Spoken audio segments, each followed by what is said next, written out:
This is the Roller Coaster Podcast, and I'm your host, Lucie Q. Life is a wild ride. It has twists and turns. It's scary, exciting, and downright fun. So throw your head back, arms in the air, and come along with me for the ride. Life is like a roller coaster, baby, baby. I wanna ride. Today is my birthday, and I'm 48. And before anyone makes any jokes about turning 50, I'm excited to hit that milestone. I look at everything that I've accomplished in the last 2 years, and I'm even more excited to see where I'll be in 2 more years, on my 50th birthday. I wake up excited for what the day might bring, who I might connect with, and what I might learn. Waking up like this is both a gift and a choice. Life wasn't always this way for me. I was just like everyone else, trying to live my best life. But the truth was, I didn't know what that meant.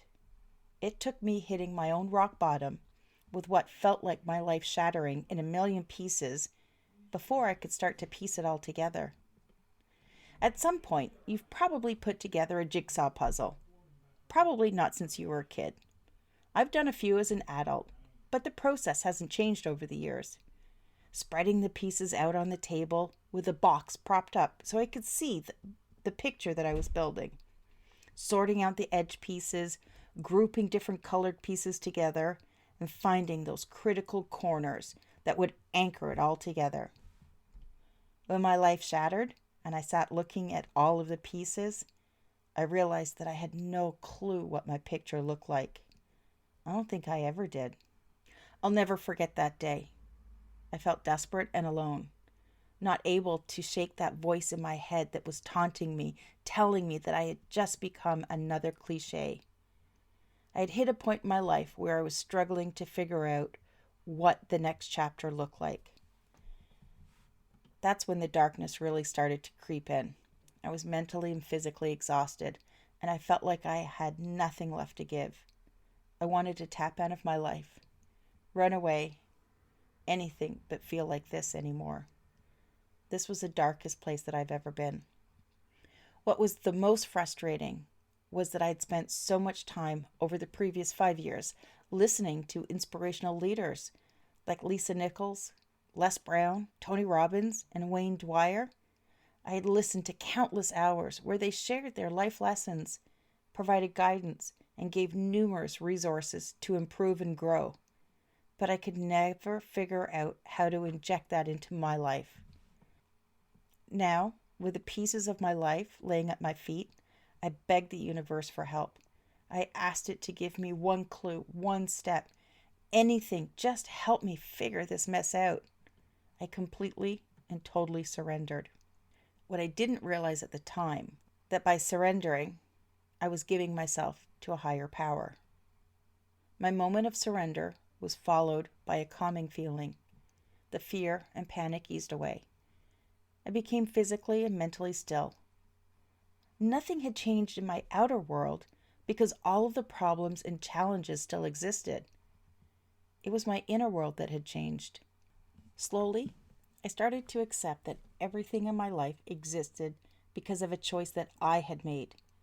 Ultimately, I chose how to react and how to think, and it had directly brought me to where I was.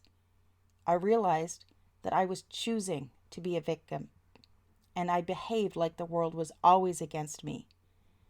The pain of my choices weighed down on me.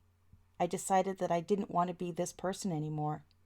I wanted to be the person that was hidden deep beneath the fear, self-doubt, and defeat that I had allowed to swallow me up.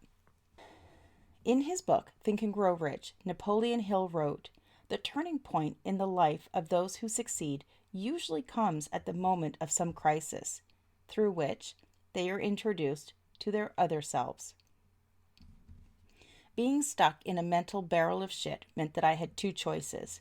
1, look down and drown, or 2, look up at all the possibilities. The choice was mine and mine alone to make.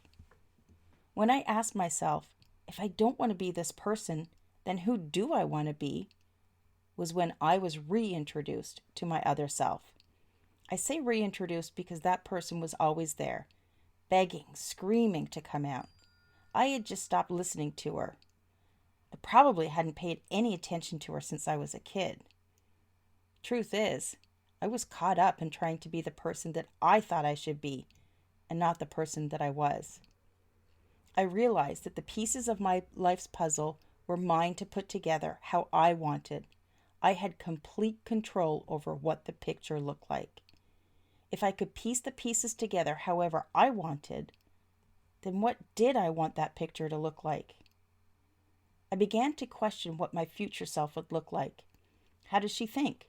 What does she believe? What types of relationships does she have? I thought about mind, body, spirit, love, relationships, career, work, and money. Surprisingly, in the middle of my shitstorm, I was able to find clarity. I wrote down 5 simple thoughts about my future self. When I got up the next morning, I wrote those same thoughts out again. And the next day, and the next day. I have continued to write those 5 thoughts every morning. Over time, they've evolved, more like an affirmation, and I've tied it into my why. They are part of my morning routine and have helped me live authentically. They are the reason why I live each day looking forward to what is possible. They are the reason why I wake up excited. Am I worried to turn 50? Hell no. I can't wait to see what the future will bring. Remember, the Roller Coaster Podcast is now available 5 days a week. On Fridays, I will continue my story. Next week, I think I'll tackle how I build gratitude into my mornings and my life. Thanks for listening to this episode of the Roller Coaster Podcast. Want to chat or share your ideas about today's show? Pop me an email at hello@therollercoasterpodcast.com. Don't forget to connect with me on Facebook and Instagram at The Roller Coaster Podcast. Our theme song, Roller Coaster, was performed by The Lucky Setback. Audio editing by the one and only Jeff Quigley of Quigley Creative.